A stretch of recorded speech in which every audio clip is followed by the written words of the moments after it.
Tapping into global markets. Chapter 8. The world has shrunk and become more diverse at the same time. People from different countries get along well, as shown by a German businessman in an Italian suit meeting an English friend at a Japanese restaurant, where they drink Russian vodka and watch a US movie on a Korean TV. There is a lot of globalization of goods and services. Some companies do well in both developing capitalist markets and established capitalist markets. But there are still some risks. Still, international expansion is a must for global companies. This chapter talks about the choices that need to be made when entering global markets. As more companies enter the global market, competition in many product categories gets tougher. Luxury brands like Prada, Gucci, and Louis Vuitton need a global presence to grow profitably, while well-known companies like Shell, Bayer, and Toshiba have already figured out how to market their products around the world. Companies in China and in developing markets are strong rivals. To stay competitive, businesses must come up with new ideas and grow internationally. Multinational companies use their strengths in research and development, production, logistics, marketing, and finance. Even though there are barriers to entry, the World Trade Organization promotes international trade in services. Even though global supply chains have their benefits, the 2011 Japan earthquake showed how weak they can be. Both local and global consumer values are taken into account by global brands. Services make up most of the world's economy, which means that companies of all sizes need a plan to get into global markets. Most companies would rather stay in their home market if it is big enough. When you go global, you have to deal with things like language, money, the law, and how to adapt your products.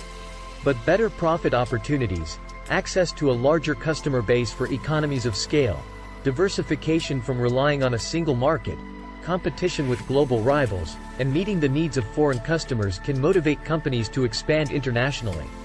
Globalization also makes it easier for people to trade goods and ideas. But companies need to think carefully about the risks that come with it, such as understanding foreign preferences, navigating unfamiliar business cultures, and managing regulations and costs. Dealing with managers who don't have much international experience, and adjusting to possible changes in commercial laws or political instability in foreign countries. Usually, there are 4 steps to the internationalization process. No regular exports, exporting through independent representatives, setting up sales subsidiaries, and setting up production facilities abroad. As companies move through these stages, they can improve how they run as multinational companies.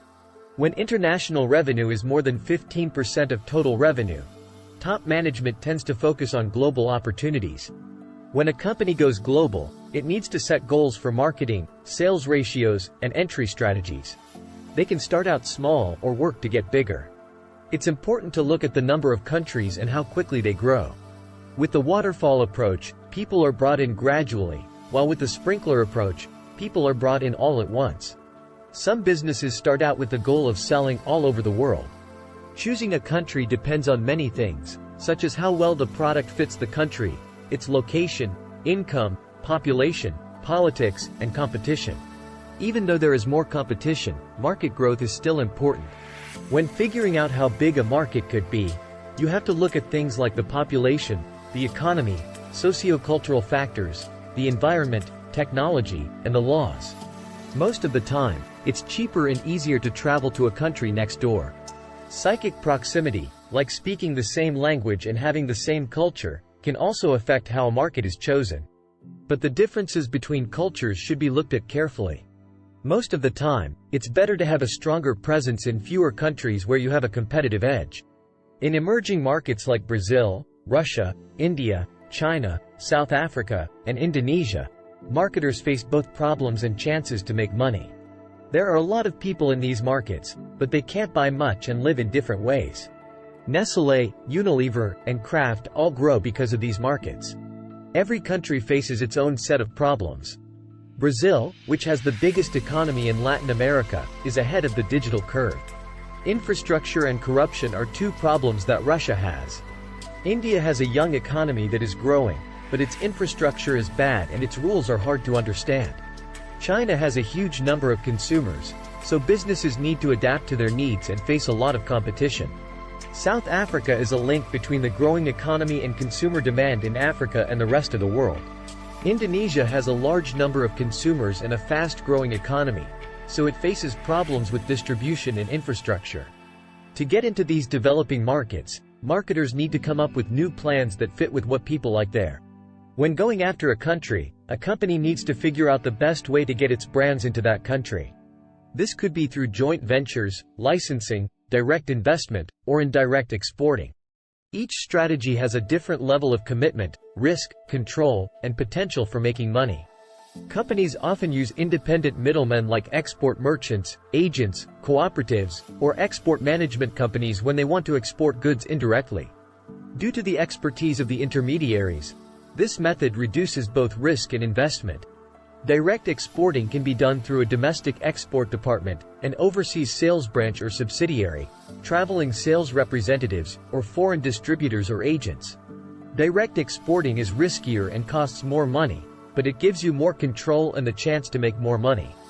Before setting up factories overseas, companies often use direct or indirect exporting to test the market.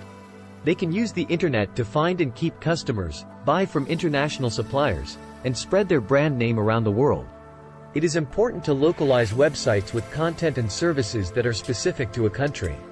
Licensing is a simple way to market internationally. For a fee, a licensor gives a foreign company permission to use its intellectual property. This is a way to get in with low risk but less control and a chance of losing money. Franchising is a type of licensing that is more in-depth and gives a full brand concept and system. Joint ventures are often used in large and complicated markets where foreign and local investors share ownership and control. It has some benefits, like making the world bigger, but it can also lead to disagreements and make it harder to make global policies. Direct investment, like owning a part or all of a local company or setting up manufacturing facilities, gives you control over operations, lowers costs, and makes relationships stronger. But it puts the company at risk of things like currency changes and changes in the market. Acquisition is another option.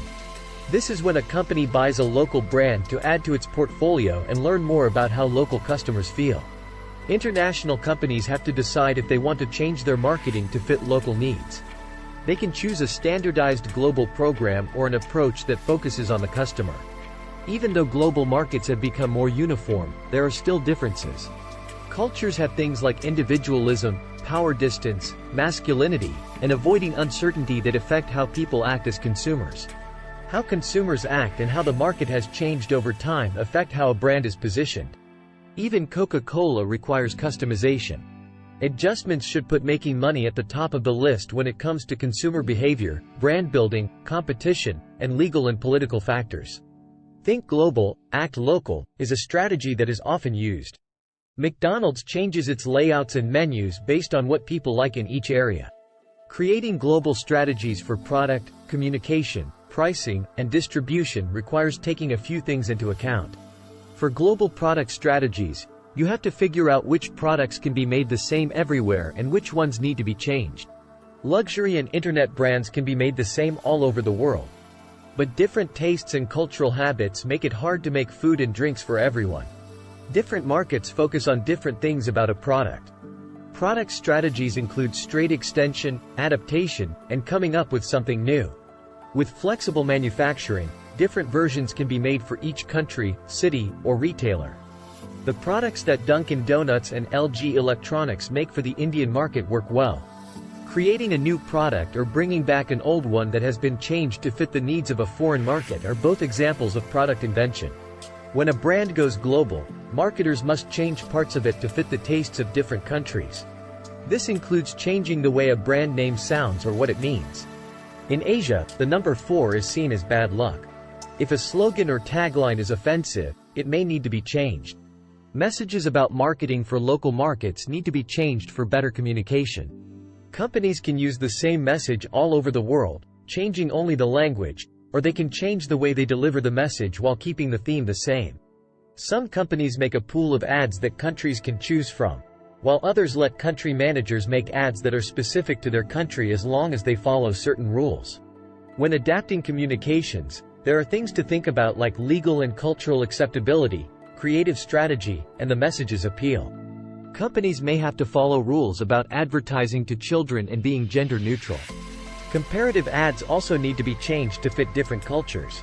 In new markets, you may need to change the way you talk and teach people how to use it. Strategies for personal selling may need to be changed for different areas. When selling abroad, it can be hard for multinational companies to set prices because of things like added costs and changes in currency. They can set prices in 3 ways: the same for everyone, based on the market, or based on how much it costs. There are 2 tough pricing problems: gray markets and fakes. Gray markets are where branded products are sold outside of their official channels of distribution, while counterfeits are fake versions of popular brands. These problems hurt relationships with distributors, hurt the reputation of the brand, and put consumers at risk. Companies use different methods to try to stop gray markets and fakes. Distribution strategies are also very important, and businesses need to think about the whole chain, from the seller to the final customer. Distribution channels change from country to country, so businesses have to change how they do things. Country of origin effects change how people see and think about things. Governments try to improve their country's image so that exporters and foreign investors will want to do business there.